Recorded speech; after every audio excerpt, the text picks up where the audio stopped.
많은 분들이 경기 침체와 주식 저점에 대해서 좀 정확하게 잘 모르시는 것 같아요. 채권 시장으로 판단한 미국 주식의 바닥 시점을 좀 체크를 해보도록 합니다. 네. 10개월 이후에 바닥을 찍고 추세적으로 올라가더라. 지난 한 50년 동안에 한 번도 예외가 없더라.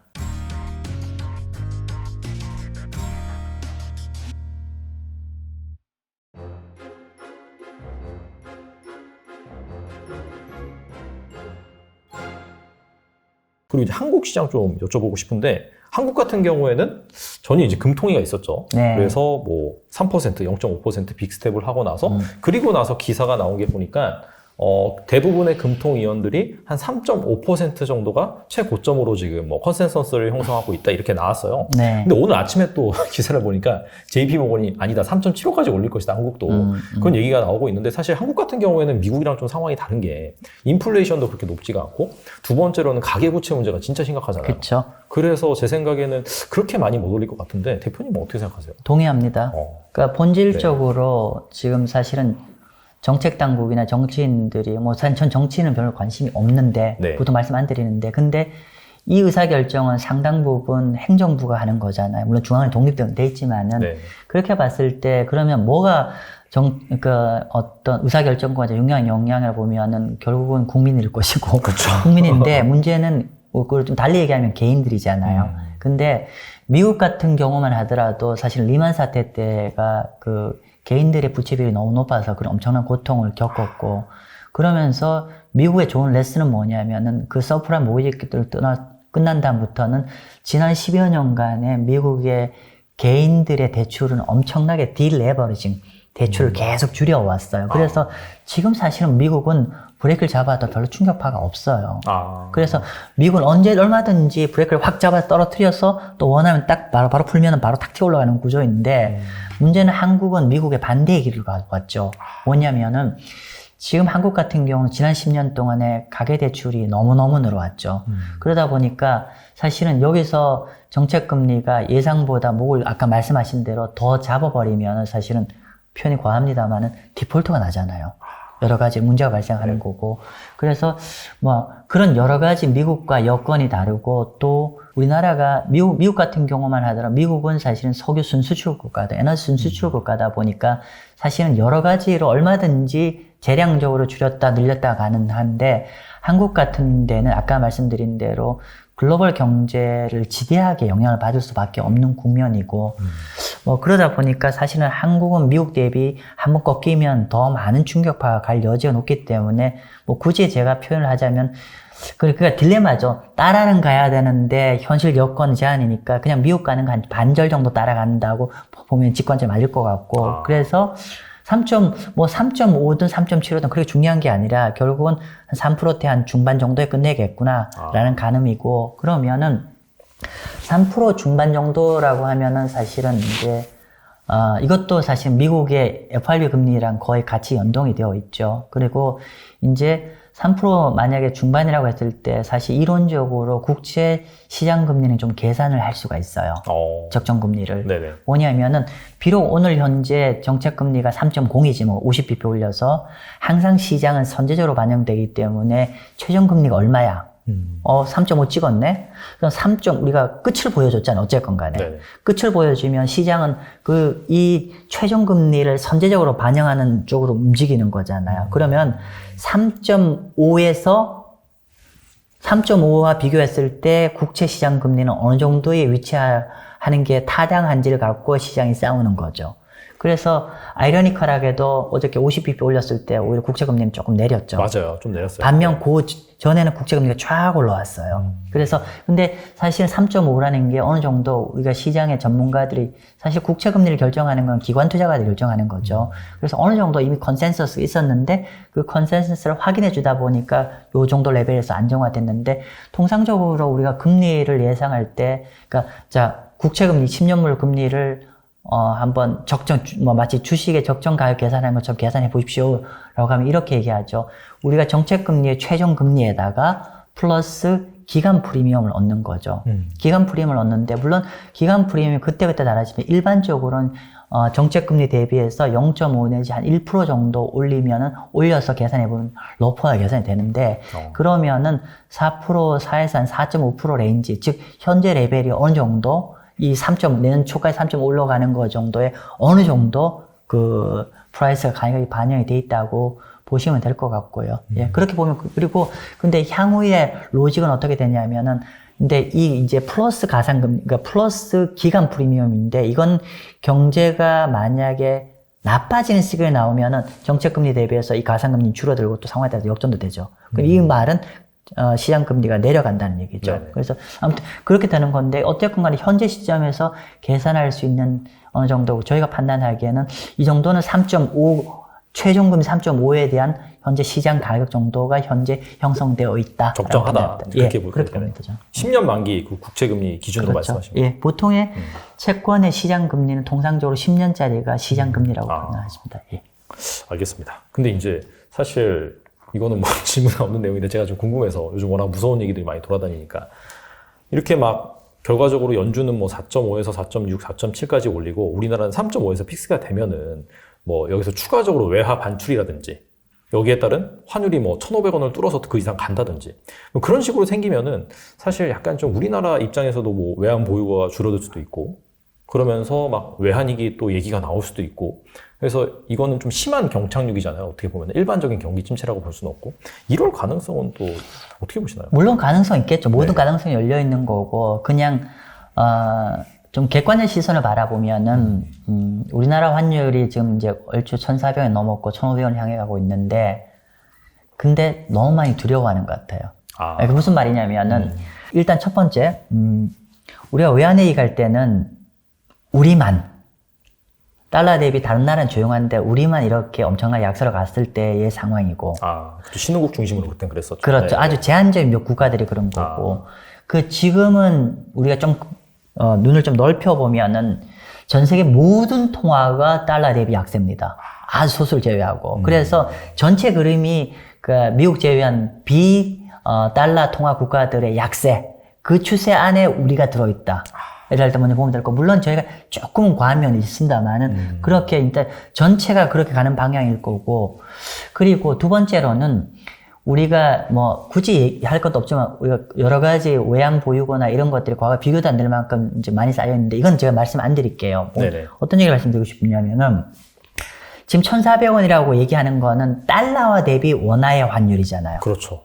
그게 한 30% 이상 하락한 거잖아요. 원화 가치가. 맞아요. 자, 그런데 이거를 좀 다른 관점에서 해석하면 전 다른 얘기가 되는 게 뭐냐면은 실효 환율이라고 있습니다.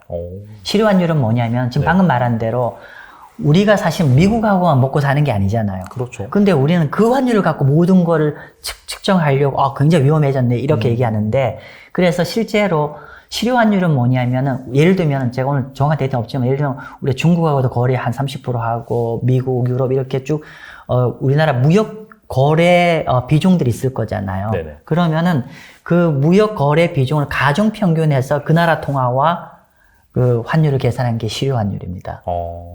그러니까 실질적으로 거래 교역 조건 같은 게 거기 다 정확히 포함이 돼 있겠죠. 근데 실효 환율 측면에서는 그렇게 많이 하락하지 않았어요.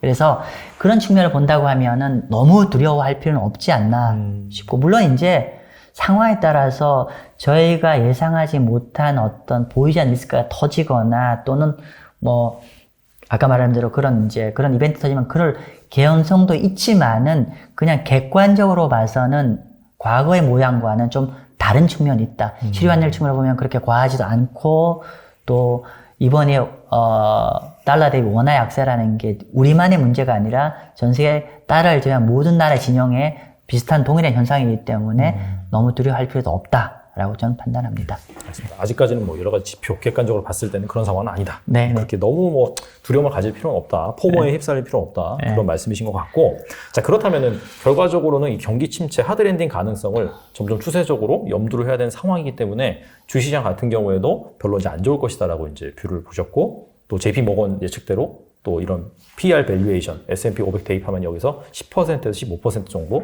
하향 조정될 수 있다라고 말씀하셨는데, 그렇다면은 이 지긋지긋한 하락장이 과연 언제쯤 이제 좀 바닥을 다지고 좀 반등을 할 수 있을지, 뭐 투자자 입장에서는 뭐 일단 채권에서 돈을 벌면 될 것 같긴 해요. 그 다음에 이제 언제 주식으로 좀 갈아타야 되는지 좀 그 부분은 좀 말씀해 주시면 좋을 것 같아요. 네, 제가 이 답변 하기 전에 네. 제가 이제 약간은 부정적인 답변, 그러니까 경제에 대해서 부정적인 답변을 하면은 이제 저 친구는 채권쟁이라서 항상 부정적이라고 이렇게 하시는 분인데 참고로 저 주식 400억 자문하고 있습니다. 아, 네. 그래서 저희 주식도 잘 돼야 되는 측면이고 자 일단은 제가 이제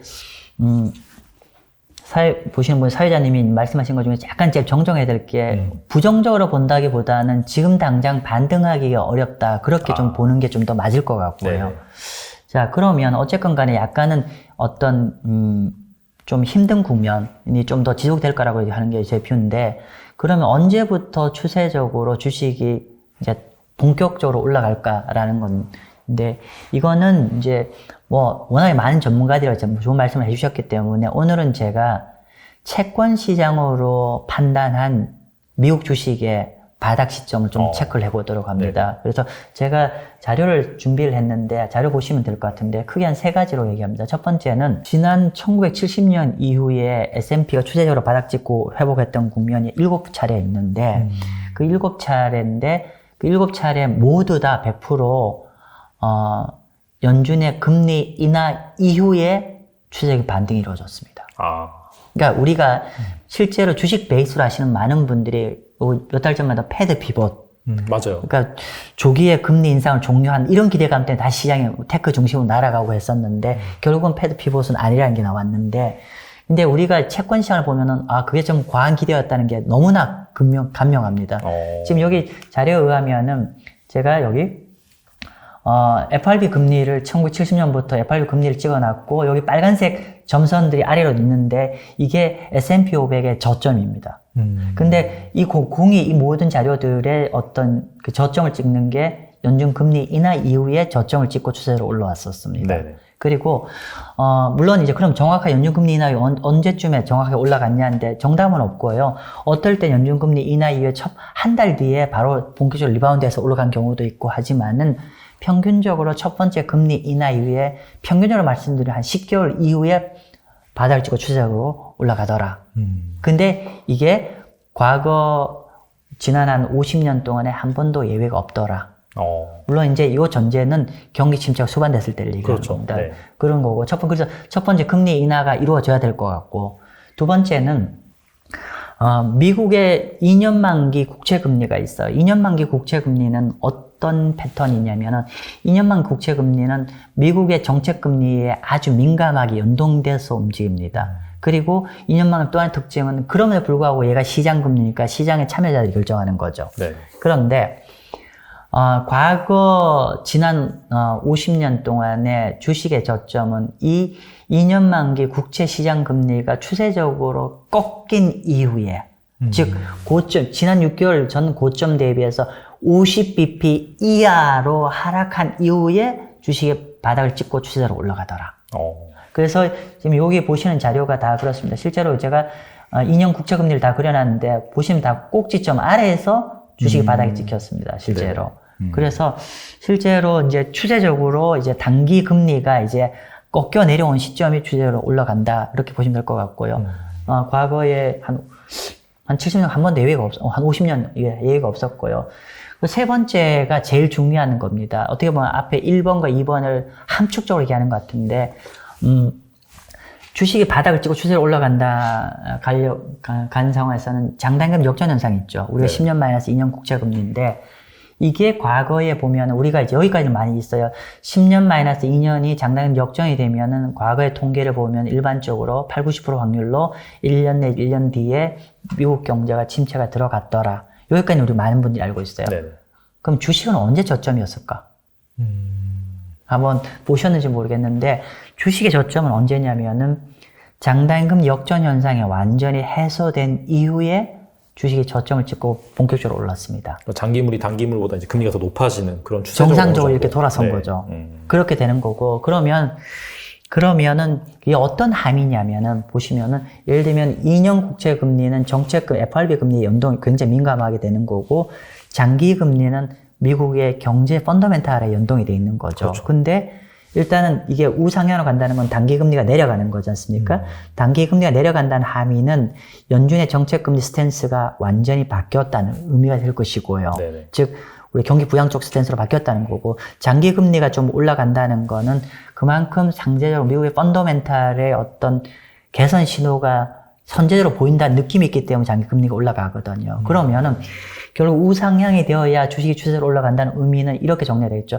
주식이 올라가기 위해서는 첫 번째는 정책금리가 완전히 좀 경기 부양 쪽으로 바꾸어줘야 되고, 두 번째 실제로 그래서 경기가 어떤 돌아서는 좀 펀더멘탈 시그널들이 좀 있는 게 합쳐졌을 때 추세적으로 주식이 올라가더라 라고 될 것 같고요.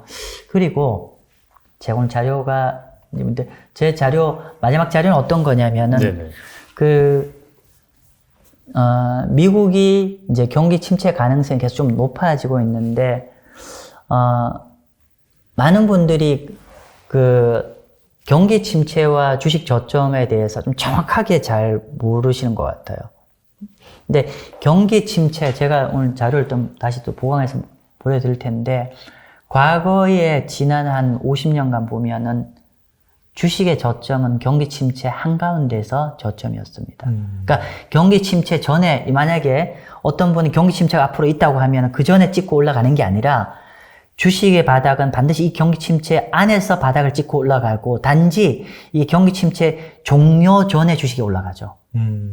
그쵸. 네. 그렇죠. 그러면 우리가 그냥 가정입니다만은 만약에 내년에 미국이 경기 침체에 들어간다고 하면은 그 전에 주식이 추세로 올라가기는 어렵겠죠. 그러니까 그 경기 침체에 진입한 가운데서 주식이 찍고 올라가겠죠. 그렇게 보면은 이제 아무튼 그런 얘기고, 그래서 제가 아까 세 가지 정도 지난 한 50년간에 항상 발생했던 시그널, 첫 번째 FRB 금리 인하, 두 번째 2년만 국채금리 추세적 하락, 세 번째 장단기 금리 역전 현상이 해소돼서 우상향이 될 때 올라갔는데, 그러면 현재 시점을 한번 다시 대입을 해보면은 첫 번째 FRB 금리 올리고 있지 않아요. 네.